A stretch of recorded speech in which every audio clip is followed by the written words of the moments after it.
তো hey guys, এখানে তোমরা দেখতে পাচ্ছ চিংড়ি মাছ। আর আজকের রেসিপিটা কি তোমরা কি বুঝতে পারছো? এখানে দেখো সর্ষে পোস্ত বাটা, এটা কিন্তু মা মিহি করে বেটে নিয়েছে।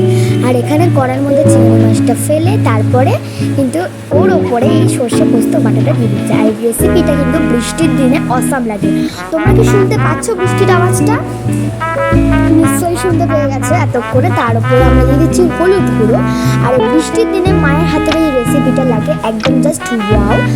এরপরে আরও ইনগ্রিডিয়েন্টস আছে, কিন্তু খুবই অল্প ইনগ্রিডিয়েন্টসে এটা হয়ে যাবে। এখানে দিয়ে দিচ্ছি আমরা একটু লবণ। তারপরে আমি তো আজকে খুব হ্যাপি ছিলাম, কারণ এই রেসিপিটা ভাত দিয়ে দুপুরবেলা যে ভালো লাগে না, তার উপরে আমরা দিয়ে দিচ্ছি কিন্তু কিছু চেরা কাঁচা লঙ্কা আর কচ্ছি ঘনি সরষের তেল। মানে একদম জাস্ট ওয়াও লাগে এটা। জল তো দিয়েছিলাম, আরও কিছু জল আমি অল্প করে একদম অ্যাড করে দিয়েছি।